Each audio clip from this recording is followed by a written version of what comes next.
So raise your hand if you've ever been on a really bad date.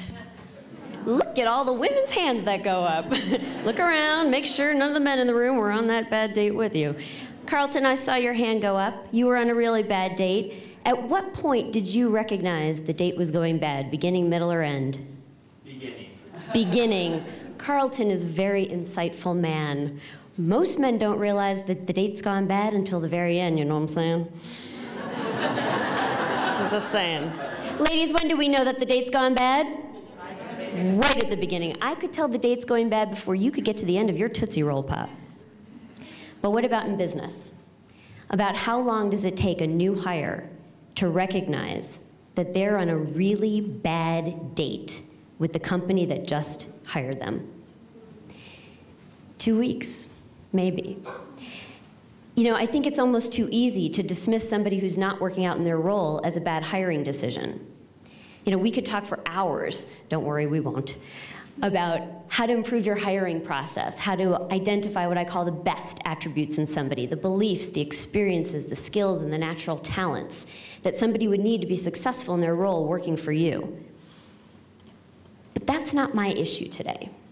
My question is, what happens when good hiring managers make good decisions, they hire the right people, and it still doesn't work out?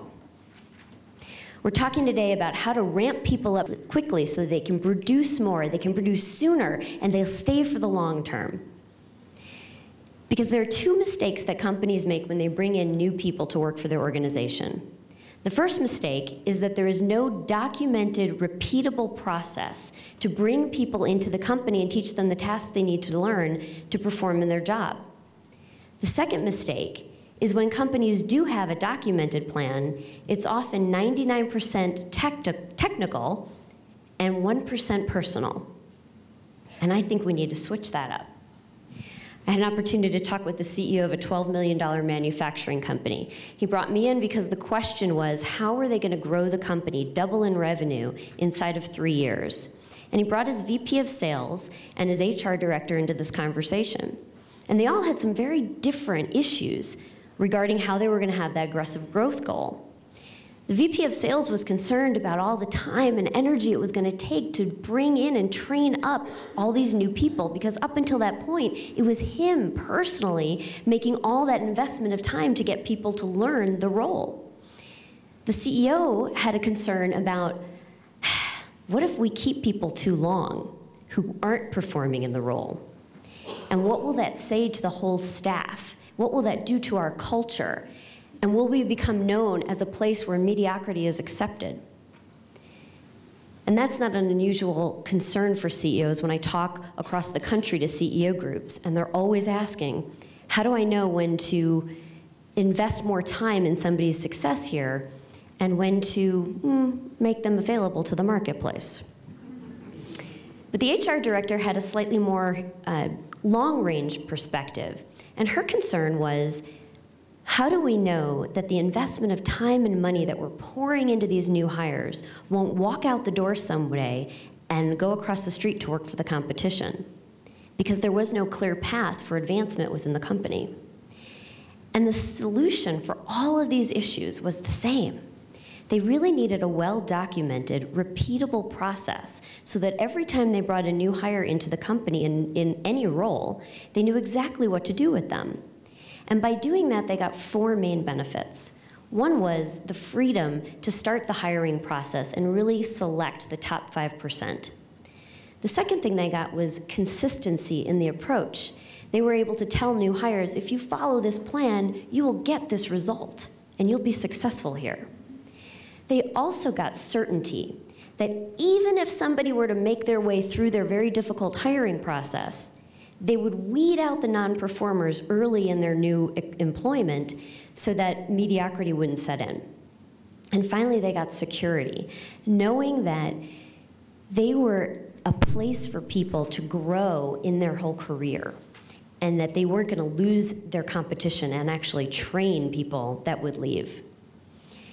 Now, if your company doesn't have a well-documented, repeatable process to bring new hires into the organization in any role, That's job number one.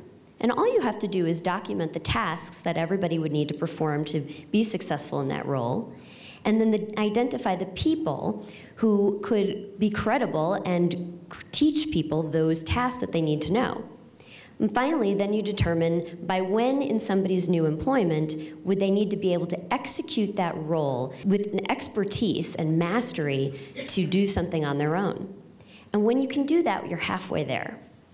Because I said the second important thing, the mistake that companies make when they're bringing new people into the organization, is that it's 99% tactical and 1% personal. You know, Peter Drucker is a management guru that a lot of us consultants like to quote quite a bit. And he says, culture eats strategy for breakfast. Now, if you have a strategy of teaching tasks and techniques to new people that you bring into your company, that's a great strategy, but it doesn't address the cultural aspects of the business. So you really want to look at what is it that has people leave an organization? And we like to think that people leave because of more money, that they're going to make somewhere else. But that's not really why they leave. That's why they justify their decision that they made earlier. So I wanted to understand, why is it that people lift their head up from their work and take a look around to see what else is out there? And the reason that people leave companies is because they don't feel appreciated and acknowledged for the good work that they do. And you want to take a look at that. You're in a very competitive business, in a very high-paced business, and it's easy to not take the time to acknowledge the people that are doing even simple small jobs that makes the entire experience worthwhile. The other reason people leave is that they don't feel a sense of belonging and community. They don't feel like they fit in. And so if you can begin with the end in mind and create an onboarding or an orientation to bring new people into your company, if you can begin with an opportunity and creating an experience of belonging and appreciation from the very beginning, you really are creating an opportunity and an experience of certainty, freedom, security, and consistency. And you will know that every new hire you bring in will be thinking they're on a really great date with your company.